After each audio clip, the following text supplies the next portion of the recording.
ਸਤਿ ਸ਼੍ਰੀ ਅਕਾਲ। ਤੁਸੀਂ ਜੁੜੇ ਹੋਏ ਹੋ ਪੰਜਾਬੀ ਰੇਡੀਓ USA ਦੇ ਨਾਲ ਤੇ ਮੈਂ ਹਾਂ ਪ੍ਰਵੀਨ ਸ਼ਰਮਾ। ਅੱਜ ਦੀ ਇਸ ਰਿਪੋਰਟ ਦੇ ਵਿੱਚ ਗੱਲਬਾਤ ਕਰਾਂਗੇ ਪੰਜਾਬ ਦੇ ਵਿੱਚ ਫੈਲੇ ਨਸ਼ੇ ਦੇ ਬਾਰੇ, ਕਿਉਂਕਿ ਬਹੁਤ ਸਮੇਂ ਤੋਂ ਪੰਜਾਬ ਦੇ ਵਿੱਚ ਜਦੋਂ ਤੋਂ ਮਾਨ ਸਰਕਾਰ ਆਈ ਹੈ ਤਾਂ ਇਸ ਉੱਤੇ ਗੱਲ ਜਿਹੜੀ ਲਗਭਗ ਉਹ ਖਤਮ ਹੀ ਹੋ ਚੁੱਕੀ ਹੈ। ਨਸ਼ੇ ਦੇ ਮਾਮਲੇ ਤੇ ਗੱਲ ਬਹੁਤ ਘੱਟ ਹੁੰਦੀ ਹੈ। ਪਰ ਕੀ ਨਸ਼ਾ ਮੁੱਕ ਗਿਆ ਵਾ? ਕਿ ਪੰਜਾਬ ਦੇ ਵਿੱਚ ਪਹਿਲਾਂ ਵਾਂਗੂ ਨਸ਼ੇ ਦੇ ਨਾਲ ਓਵਰਡੋਜ਼ ਦੇ ਨਾਲ ਮੌਤਾਂ ਹੋਣੀਆਂ ਬੰਦ ਹੋ ਗਈਆਂ? ਕਿ ਪੰਜਾਬ ਦੇ ਵਿੱਚ ਹੁਣ ਨਸ਼ਾ ਨਹੀਂ ਵਿਕਦਾ?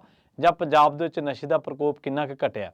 ਇਹ ਬੜੇ ਵਾਜਬ ਜਿਹੇ ਸਵਾਲ ਨੇ, ਪਰ ਨਾ ਤਾਂ ਹੁਣ ਇਹਨਾਂ ਸਵਾਲਾਂ ਨੂੰ ਸਿਆਸਤ ਐਡਰੈਸ ਕਰਨਾ ਚਾਹੁੰਦੀ ਹੈ, ਨਾ ਹੀ ਵਿਰੋਧੀ ਧਿਰਾਂ ਇਹਨਾਂ ਸਵਾਲਾਂ ਨੂੰ ਚੁੱਕ ਰਹੀਆਂ ਨੇ, ਤੇ ਨਾ ਹੀ ਵਿਰੋਧੀ ਧਿਰਾਂ ਜਿਹੜੀਆਂ ਨੇ ਲੀਡਰ ਨੇ ਉਹਨਾਂ 'ਚ ਇਹਨਾਂ ਦਮਖਮ ਹੈ ਕਿ ਉਹ ਇਸ ਮਸਲੇ ਤੇ ਗੱਲਬਾਤ ਕਰ ਸਕਣ।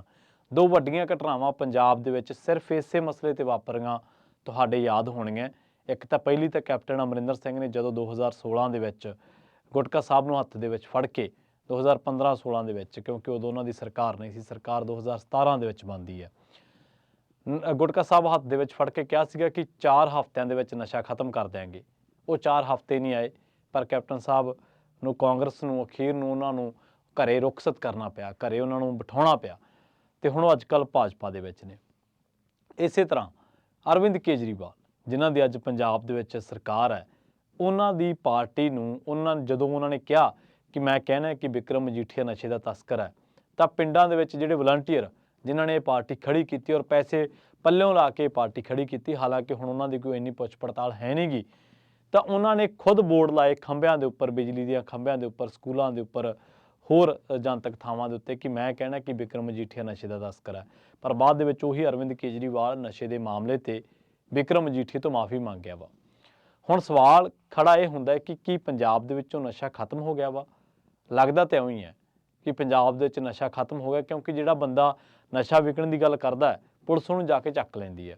ਔਰ ਇਹ ਪੰਜਾਬ ਦੇ ਵਿੱਚ ਪਿਛਲੇ ਥੋੜ੍ਹੇ ਸਮੇਂ ਤੋਂ ਇਹ ਪਿਰਤ ਜਿਹੜੀ ਚੱਲੀ ਹੈ ਕਿ ਹੁਣ ਕੁਝ ਕੁ ਸਮਾਜਿਕ ਮਸਲਿਆਂ ਤੇ ਲੋਕ ਲੜਦੇ ਨੇ, ਲੋਕ ਖੜਦੇ ਨੇ।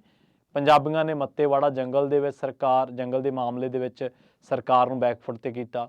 ਪੰਜਾਬੀਆਂ ਨੇ ਜ਼ੀਰਾ ਧਰਨਾ ਲਾਇਆ, ਲਤੀਫਪੁਰਾ ਧਰਨਾ ਲਾਇਆ। ਇਸੇ ਤਰ੍ਹਾਂ ਪੰਜਾਬੀਆਂ ਨੇ ਮਾਨ ਸਰਕਾਰ ਤੋਂ ਕਈ ਹੋਰ ਮਸਲਿਆਂ ਦੇ ਉੱਤੇ ਜਿਹੜਾ ਉਹ ਸਰਕਾਰ ਨੂੰ ਝੁਕਾ ਕੇ ਰੱਖਿਆ। ਲੰਘੇ ਮਾਮਲੇ ਦੇ ਵਿੱਚ ਤੁਸੀਂ ਗੱਲ ਕਰ ਸਕਦੇ ਹੋ ਜਗਰਾਵਾਂ ਵਾਲੀ ਕੋਠੀ ਦੀ, ਜਿਹੜੀ NRI ਬੀਬੀ ਦੀ ਕੋਠੀ ਸੀ। ਸੋ ਹੁਣ ਕੀ ਹੋ ਗਿਆ? ਹੁਣ ਸਿਆਸੀ ਲੀਡਰ ਗੱਲਾਂ ਨੂੰ ਘੱਟ ਚੱਕਦੇ ਨੇ, ਹਾਲਾਂਕਿ ਇਹਨਾਂ 'ਚ ਸਿਆਸੀ ਲੀਡਰ ਵੀ ਨੇ। ਜਗਰਾਵਾਂ ਵਾਲੀ ਕੋਠੀ 'ਚ ਨਸ਼ੇ ਦੇ ਮਾਮਲੇ 'ਚ ਇਹ ਬੋਲਣ ਵਾਲੇ ਕੁਝ ਇੱਕਾ ਦੁੱਕਾ ਲੀਡਰ ਨੇ ਜਿਹੜੇ ਕਿ ਇਹਨਾਂ ਮਸਲਿਆਂ ਨੂੰ ਐਡਰੈਸ ਕਰਦੇ ਨੇ, ਬੋਲਦੇ ਨੇ, ਪਰ ਬਹੁਤੇ ਲੀਡਰ ਚੁੱਪ ਹੀ ਨੇ। ਹੁਣ ਪੰਜਾਬ ਦੇ ਵਿੱਚ ਪਰਵਿੰਦਰ ਸਿੰਘ ਝੋਟੇ ਕਰਕੇ ਇਹ ਮਾਮਲਾ ਇੱਕ ਵਾਰ ਫਿਰ ਤੋਂ ਚਰਚਾ ਦੇ ਵਿੱਚ ਆਇਆ। ਪਰਵਿੰਦਰ ਝੋਟਾ ਚਰਚਾ ਦੇ ਵਿੱਚ ਕਿਉਂ ਹੈ? ਪਰਵਿੰਦਰ ਝੋਟੇ ਦੇ ਮਾਮਲੇ ਤੇ ਸਰਕਾਰ ਨੇ ਗਲਤ ਕੀ ਕੀਤਾ, ਪੁਲਿਸ ਨੇ ਗਲਤ ਕੀ ਕੀਤਾ, ਉਹਦੇ ਤੇ ਗੱਲਬਾਤ ਕਰਾਂਗੇ। ਕਿਉਂਕਿ ਅੱਜ ਪੰਜਾਬ ਦੇ ਵਿੱਚ ਨਾ ਤਾਂ ਸਿਆਸੀ ਧਿਰਾਂ ਨਾ ਸਿਆਸੀ ਲੀਡਰ ਲੋਕਾਂ ਦੇ ਨਾਲ ਖੜਨੋਂ ਹੀ ਹਟ ਗਏ, ਤੇ ਹਰ ਜਿਹੜੀ ਮੁਹਿੰਮ ਹੈ ਉਹ ਲੋਕਾਂ ਨੂੰ ਖੁਦ ਅੱਗੇ ਹੋ ਕੇ, ਮੂਹਰੇ ਹੋ ਕੇ ਸਮਾਜਿਕ ਮਸਲਿਆਂ ਉੱਪਰ ਲੜਨਾ ਪੈ ਰਿਹਾ, ਧਰਨੇ ਲਾਉਣੇ ਪੈ ਰਹੇ ਆ। ਪਰਵਿੰਦਰ ਝੋਟੇ ਦੇ ਹੱਕ ਦੇ ਵਿੱਚ ਵੀ ਕਿਸਾਨ ਯੂਨੀਅਨਾਂ ਆਈਆਂ ਨੇ। ਪਰਵਿੰਦਰ ਝੋਟੇ ਨੇ ਕਈ ਕੰਮ ਗਲਤ ਕੀਤੇ ਨੇ, ਉਹਨਾਂ ਗਲਤ ਕੰਮਾਂ ਨੂੰ ਵੀ ਐਡਰੈਸ ਕਰਾਂਗੇ ਕਿ ਉਹਨੇ ਗਲਤ ਕੀ ਕੀਤਾ, ਪਰ ਉਹ ਸਹੀ ਕੀ ਕਰਨਾ ਚਾਹੁੰਦਾ, ਇਹਦੇ ਬਾਰੇ ਵੀ ਗੱਲ ਕਰਾਂਗੇ ਇਸੇ ਰਿਪੋਰਟ ਦੇ ਵਿੱਚ। ਤੇ ਨਾਲ ਇਹਦੀ ਆੜ ਦੇ ਹੇਠ ਗਲਤ ਹੋ ਕੀ ਰਿਹਾ ਔਰ ਗਲਤ ਹੋਣ ਤੋਂ ਰੋਕਣਾ ਕੀ ਚਾਹੀਦਾ, ਉਹਦੀ ਗੱਲਬਾਤ ਜ਼ਰੂਰ ਕਰਾਂਗੇ। ਪਰਵਿੰਦਰ ਸਿੰਘ ਝੋਟਾ ਕੌਣ ਹੈ? ਪਰਵਿੰਦਰ ਸਿੰਘ ਝੋਟੇ ਬਾਰੇ ਕਿਹਾ ਜਾਂਦਾ ਕਿ ਇਹ ਖੁਦ ਬੰਦਾ ਕ੍ਰਾਈਮ ਦੀ ਦੁਨੀਆ ਦੇ ਵਿੱਚੋਂ ਆਇਆ ਵਾ।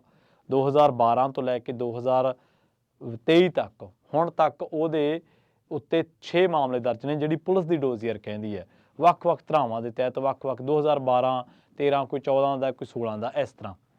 ਪਰਵਿੰਦਰ ਝੋਟੇ ਨੇ 1.5 ਮਹੀਨਾ ਪਹਿਲਾਂ, 2 ਮਹੀਨੇ ਪਹਿਲਾਂ ਇੱਕ ਰੈਲੀ ਕੱਢੀ ਸੀ ਨਸ਼ੇ ਦੇ ਖਿਲਾਫ ਮਾਨਸਾ ਦੇ ਵਿੱਚ, ਔਰ ਉਸ ਰੈਲੀ ਨੂੰ ਹੁੰਗਾਰਾ ਬਹੁਤ ਮਿਲਿਆ ਸੀ। ਉਸ ਤੋਂ ਬਾਅਦ ਪਰਵਿੰਦਰ ਸਿੰਘ ਝੋਟਾ ਇੱਕ ਨਸ਼ੇ ਦਾ ਕੰਮ ਕਰਦੇ ਮਾਨਸਾ ਦੇ ਇੱਕ ਦੁਕਾਨਦਾਰ ਕੋਲੇ ਜਾਂਦਾ ਤੇ ਉਹਦੇ ਤੋਂ ਗੋਲੀਆਂ ਦੀ ਮੰਗ ਕਰਦਾ, ਜਿਹੜੀਆਂ ਗੋਲੀਆਂ ਮਾਨਸਾ ਦੇ ਵਿੱਚ ਜਿਨ੍ਹਾਂ ਦੀ ਵਿਕਰੀ ਤੇ ਪਾਬੰਦੀ ਹੈ। ਉਹ ਦੁਕਾਨਦਾਰ ਉਹਨਾਂ ਨੂੰ ਗੋਲੀਆਂ ਦੇ ਦਿੰਦਾ ਵਾ, ਤੇ ਉਸ ਤੋਂ ਬਾਅਦ ਪਰਵਿੰਦਰ ਸਿੰਘ ਝੋਟੇ ਦੇ ਝੋਟਾ ਜਿਹੜਾ ਉਹਦੀ ਕੁੱਟਮਾਰ ਕਰਦਾ, ਉਹਦਾ ਕਾਲਾ ਮੂੰਹ ਕਰਦਾ। ਇਸੇ ਦਰਮਿਆਨ ਦੋ ਚੀਜ਼ਾਂ ਤੇ ਗੌਰ ਕਰਨ ਵਾਲੀ ਹੈ। ਇੱਕ ਤਾਂ ਪਰਵਿੰਦਰ ਸਿੰਘ ਝੋਟੇ ਦੀ ਵੀਡੀਓ ਆ ਜਾਂਦੀ ਜਿਹਦੇ ਵਿੱਚ ਉਹ ਪੈਸੇ ਫੜ ਰਿਹਾ ਵਾ, ਤੇ ਦੂਜੀ ਜਿਹੜੀ ਗੱਲ ਆ ਉਹ ਹੈ ਕਿ ਪਰਵਿੰਦਰ ਸਿੰਘ ਝੋਟੇ ਦੀ ਖੁਦ ਦੀ ਜਿਹੜੀ ਡਰੱਗ ਰਿਪੋਰਟ ਆ ਉਹ ਪੋਜ਼ਿਟਿਵ ਆ ਜਾਂਦੀ ਹੈ। ਇਹ ਦੋਨੇ ਚੀਜ਼ਾਂ ਸਰਕਾਰਾਂ ਨੂੰ ਮੈਨੂਪਲੇਟ ਕਰਨੀਆਂ ਕਿ ਔਖੀਆਂ ਵੀ ਨਹੀਂ ਤੇ ਜਾਂਚ ਦਾ ਵਿਸ਼ਾ ਵੀ ਹੋ ਸਕਦੀਆਂ। ਅਸੀਂ ਦੋਨੇ ਪਾਸੇ ਗੱਲ ਰੱਖਦੇ ਹਾਂ। ਹੁਣ ਪਰਵਿੰਦਰ ਝੋਟਾ ਸਹੀ ਕੀ ਕਰਨਾ ਚਾਹੁੰਦਾ? ਉਹ ਸਹੀ ਇਹ ਗੱਲ ਕਰਨੀ ਚਾਹੁੰਦਾ ਕਿ ਨਸ਼ੇ ਦੀ ਵਿਕਰੀ ਬੰਦ ਹੋਣੀ ਚਾਹੀਦੀ ਹੈ। ਤੇ ਤੁਸੀਂ ਦੱਸੋ ਕਿ ਨਸ਼ੇ ਦੀ ਵਿਕਰੀ ਬੰਦ ਨਹੀਂ ਹੋਣੀ ਚਾਹੀਦੀ, ਕਿ ਪੰਜਾਬ ਦੇ ਵਿੱਚ ਨਸ਼ਾ ਖਤਮ ਨਹੀਂ ਹੋਣਾ ਚਾਹੀਦਾ? ਪੰਜਾਬ ਦੇ ਵਿੱਚ ਕਿੰਨੀਆਂ ਮੁਹਿੰਮਾਂ ਚੱਲੀਆਂ ਨਸ਼ੇ ਦੇ ਖਾਤਮੇ ਨੂੰ ਲੈ ਕੇ, ਉਹਨਾਂ ਮੁਹਿੰਮਾਂ ਦਾ ਕੀ ਬਣਿਆ? ਉਹ ਕਿੱਥੇ ਗਈਆਂ? ਅੱਜ ਵੀ ਤਾਂ ਸਿਵੇ ਬਲ ਰਹੇ ਨੇ, ਅੱਜ ਵੀ ਸਾਰਾ ਕੁਛ ਓਵਰਡੋਜ਼ ਦੇ ਨਾਲ ਮੌਤਾਂ ਹੋ ਰਹੀਆਂ ਨੇ, ਤੇ ਉਹ ਚੀਜ਼ਾਂ ਬੰਦ ਤਾਂ ਹੋਈਆਂ ਨਹੀਂ, ਫਿਰ ਉਹ ਮੁਹਿੰਮਾਂ ਚੁੱਪ ਕਿਉਂ ਹੋ ਗਈਆਂ? ਇਹ ਵੱਡਾ ਸਵਾਲ ਹੈ। ਦੂਜੀ ਗੱਲ ਇਹ ਹੈ ਕਿ ਖੁਦ ਮੁੱਖ ਮੰਤਰੀ ਭਗਵੰਤ ਮਾਨ ਜਦੋਂ ਓਪੋਜੀਸ਼ਨ ਦੇ ਵਿੱਚ ਹੁੰਦੇ ਸੀ ਤਾਂ ਉਹ ਇਹ ਖੁਦ ਕਹਿੰਦੇ ਹੁੰਦੇ ਸੀ ਕਿ ਪੰਜਾਬ ਦੇ ਵਿੱਚ ਨਸ਼ੇ ਨੇ ਪੰਜਾਬ ਨੂੰ ਉਜਾੜਤਾ ਵਾ, ਘਰਾਂ ਘਰਾਂ ਦੇ ਵਿੱਚ ਸੱਥਰ ਵਿਛਾ ਦਿੱਤੇ, ਚੁੱਲ੍ਹਿਆਂ ਦੇ ਵਿੱਚ ਘਾਹ ਉੱਗਿਆ। ਇਹ ਇਸ ਤਰ੍ਹਾਂ ਦੀਆਂ ਜਜ਼ਬਾਤੀ ਤਕਰੀਰਾਂ ਕਰਦੇ ਹੁੰਦੇ ਸੀ ਭਗਵੰਤ ਮਾਨ ਖੁਦ। ਪਰ ਜਦ ਉਹੀ ਸਥਿਤੀ ਹੁਣ ਹੈ ਤਾਂ ਇਹ ਦੋਗਲਾ ਪਮਾਨਾ ਹੈ, ਕਿਉਂਕਿ ਜਦੋਂ ਤੁਸੀਂ ਵਿਰੋਧੀ ਧਿਰ 'ਚ ਸੀਗੇ ਤੁਹਾਨੂੰ ਸਮਾਜਿਕ ਮਸਲੇ ਦਿਖ ਰਹੇ ਸੀਗੇ। ਹੁਣ ਜੋ ਤੁਸੀਂ ਸੱਤਾਧਾਰੀ ਹੋ ਗਏ ਹੋ ਤੁਹਾਨੂੰ ਸਮਾਜਿਕ ਮਸਲੇ ਨਹੀਂ ਦਿਖ ਰਹੇ, ਤੁਸੀਂ ਉਹਨਾਂ ਮਸਲਿਆਂ ਨੂੰ ਐਡਰੈਸ ਨਹੀਂ ਕਰਨਾ ਚਾਹੁੰਦੇ। ਤੀਜੀ ਜਿਹੜੀ ਅਹਿਮ ਗੱਲ ਹੈ, ਬਲਵਿੰਦਰ ਸੇਖੋਂ ਦਾ ਮਾਮਲਾ ਸਭ ਨੂੰ ਯਾਦ ਹੋਣਾ।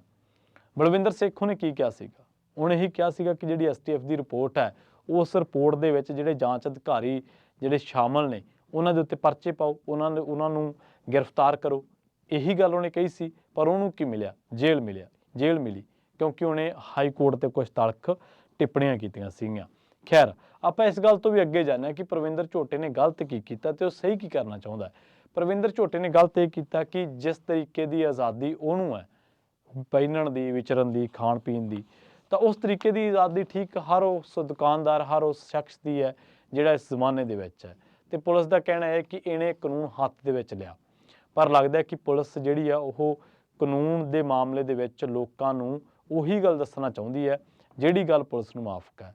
ਵਿਸਲ ਬਲੋਰਿੰਗ ਕਰਨੀ, ਕਿਸੇ ਵੀ ਸਮਾਜਿਕ ਇਸ਼ੂ ਤੇ ਬੋਲਣਾ ਕਾਨੂੰਨ ਹੱਥ ਦੇ ਵਿੱਚ ਲੈਣਾ ਨਹੀਂ ਹੈ, ਜਿੰਨਾ ਚਿਰ ਇਹ ਕਾਨੂੰਨ ਕਿਸੇ ਦੀ ਆਜ਼ਾਦੀ, ਬੋਲਣ ਦੀ ਆਜ਼ਾਦੀ ਜਾਂ ਉਹਦੇ ਅਧਿਕਾਰਾਂ ਦੀ ਆਜ਼ਾਦੀ ਨੂੰ ਕੁਚਲਦਾ ਜਾਂ ਰੋਕਦਾ ਨਹੀਂ ਹੈ।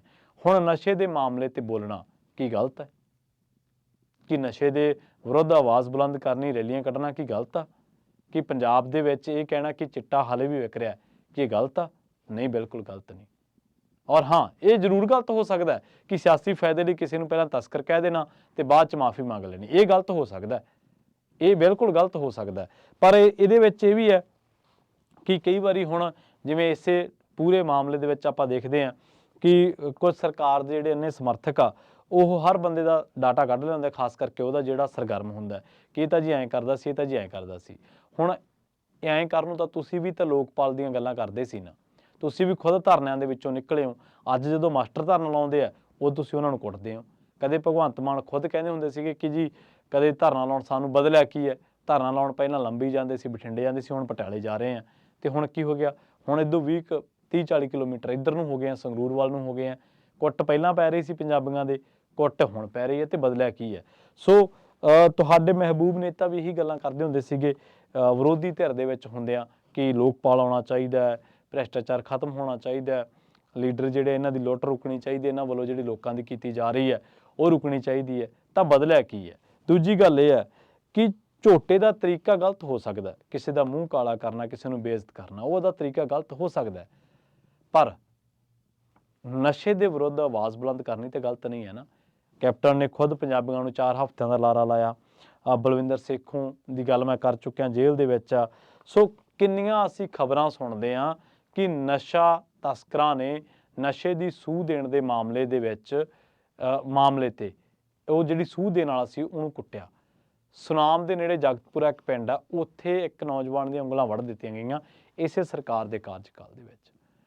ਅਕਾਲੀ ਦਲ ਦੇ ਕਾਰਜਕਾਲ ਦੇ ਵਿੱਚ ਭੀਮ ਟਾਂਕ ਕਤਲਕਾਂਡ ਤੁਹਾਨੂੰ ਯਾਦ ਹੋਣਾ। ਉਸ ਕਤਲਕਾਂਡ ਦੇ ਵਿੱਚ ਸ਼ਰਾਬ ਦੇ ਨਾਲ ਜੁੜਿਆ ਉਹ ਮਾਮਲਾ ਸੀ ਤੇ ਉਸ ਕਤਲਕਾਂਡ ਦੇ ਵਿੱਚ ਜਿਹੜੀ ਡੋਡਾ ਫੈਮਿਲੀ ਸੀ ਉਹਦਾ ਨਾਮ ਆਉਂਦਾ ਸੀ ਤੇ ਅਕਾਲੀਆਂ ਉੱਤੇ ਸਿੱਧੇ ਤੌਰ ਤੇ ਦੋਸ਼ ਲੱਗਦਾ ਰਿਹਾ ਕਿ ਇਹਨਾਂ ਨੇ ਸਾਰਾ ਕੁਝ ਕਰਾਇਆ। ਇਹ 2014-15 ਦੀਆਂ ਗੱਲਾਂ ਨੇ ਜਦੋਂ ਭੀਮ ਟਾਂਕ ਕਤਲਕਾਂਡ ਵਾਪਰਦਾ। ਇਸੇ ਤਰ੍ਹਾਂ ਮਾਨਸਾ ਦੇ ਵਿੱਚ ਘਰਾਂਗਣਾ ਪਿੰਡ ਦਾ ਇੱਕ ਨੌਜਵਾਨ, ਤਸਕਰਾਂ ਨੇ ਉਹਨੂੰ ਇਸ ਕਰਕੇ ਮਾਰ ਦਿੱਤਾ ਸੀ ਕਿਉਂਕਿ ਉਹਨੂੰ ਲੱਗਿਆ ਤਸਕਰਾਂ ਨੂੰ, ਸ਼ਰਾਬ ਦੇ ਤਸਕਰਾਂ ਨੂੰ, ਕਿ ਇਹਨੇ ਪੁਲਿਸ ਨੂੰ ਸਾਡੀ ਸੂਹ ਦਿੱਤੀ ਆ। ਹੁਣ ਇੱਥੇ ਗਲਤ ਕੀ ਹੋ ਰਿਹਾ? ਇੱਥੇ ਗਲਤ ਇਹ ਹੋ ਰਿਹਾ ਕਿ ਜਿਹੜੇ ਲੋਕ ਵਿਸਲ ਬਲੋਰਿੰਗ ਕਰਕੇ, ਜਿਹੜੇ ਲੋਕ ਸਰਕਾਰ ਦੇ ਕਾਰਜਕਾਲ ਦੇ ਵਿੱਚ ਹੋ ਰਹੇ ਗਲਤ ਕੰਮਾਂ ਦੀ ਆਵਾਜ਼ ਚੁੱਕ ਕੇ ਪ੍ਰਸ਼ਾਸਨ ਨੂੰ ਦੱਸਦੇ ਨੇ, ਉਲਟਾ ਪ੍ਰਸ਼ਾਸਨ ਉਹਨਾਂ ਤੇ ਪਰਚੇ ਪਾ ਰਿਹਾ ਵਾ, ਉਲਟਾ ਉਹਨਾਂ ਨੂੰ ਕੇਸਾਂ ਦੇ ਵਿੱਚ ਘੜੀਸਿਆ ਜਾ ਰਿਹਾ ਵਾ, ਉਲਟਾ ਉਹਨਾਂ ਨੂੰ ਤਸਕਰ ਜਿਹੜੇ ਆ ਉਹ ਮਾਰ ਦਿੰਦੇ ਆ, ਸੱਟ ਫਿੱਟ ਮਾਰਦੇ ਹੈ ਤੇ ਇਹ ਗਲਤ ਹੋ ਰਿਹਾ ਹੈ, ਕਿਉਂਕਿ ਉਹ ਤਾਂ ਇੱਕ ਤਰੀਕੇ ਦੇ ਨਾਲ ਜੇ ਅਲਟੀਮੇਟਲੀ ਦੇਖੀਏ ਤਾਂ ਉਹ ਤਾਂ ਕਾਨੂੰਨ ਦਾ ਤੇ ਪੁਲਿਸ ਦਾ ਸਾਥ ਹੀ ਦੇ ਰਹੇ ਨਾ, ਜਿਹੜੇ ਲੋਕ ਵਿਸਲ ਬਲੋਰਿੰਗ ਕਰਦੇ ਆ। ਪਰ ਆਪਾਂ ਦੇਖਿਆ ਕਿ ਇਸ ਸਰਕਾਰ ਦੇ ਕਾਰਜਕਾਲ ਦੇ ਵਿੱਚ ਸਰਗਰਮ ਕਾਰਕੁਨਾਂ ਤੇ ਪਰਚੇ ਪਾਉਣ ਦਾ ਜਿਹੜਾ ਰੁਝਾਨ ਆ ਉਹ ਕਾਫੀ ਜ਼ਿਆਦਾ ਵਧਿਆ। ਤੁਹਾਨੂੰ ਯਾਦ ਹੋਣਾ ਪਿਛਲੇ ਦਿਨੀ ਲੱਖੇ ਸਿਧਾਣੇ ਤੇ ਵੀ ਇੱਕ ਪਰਚਾ ਪਿਆ ਸੀ। ਬਾਅਦ ਦੇ ਵਿੱਚ ਉਹ ਪਰਚਾ ਜਦੋਂ ਪਿਆ ਤੇ ਉਦੋਂ ਲੱਖੇ ਸਿਧਾਣੇ ਨੇ ਲਾਮਬੰਦੀ ਕੀਤੀ ਤੇ ਉਸ ਤੋਂ ਬਾਅਦ ਉਹ ਪਰਚਾ ਰੱਦ ਹੋਇਆ। ਪਰ ਹਰ ਇੱਕ ਨੌਜਵਾਨ ਤਾਂ ਲੱਖੇ ਸਿਧਾਣੇ ਜਿੰਨੀ ਫੈਨ ਫੋਲੋਇੰਗ ਜਾਂ ਹੋਰ ਚੀਜ਼ਾਂ ਨਹੀਂ ਰੱਖਦਾ। ਫਿਰ ਉਹ ਪਰਚੇ ਪਏ ਨੂੰ ਕਿਵੇਂ ਸਿੱਝੇ? ਜਿਵੇਂ ਹੁਣ ਪ੍ਰਵਿੰਦਰ ਸਿੰਘ ਝੋਟੇ ਦੇ ਉੱਤੇ ਪਰਚਾ ਪਿਆ ਤੇ ਕਿਸਾਨ ਯੂਨੀਅਨ ਉਹਦੇ ਹੱਕ ਦੇ ਵਿੱਚ ਆਈਆਂ ਨੇ।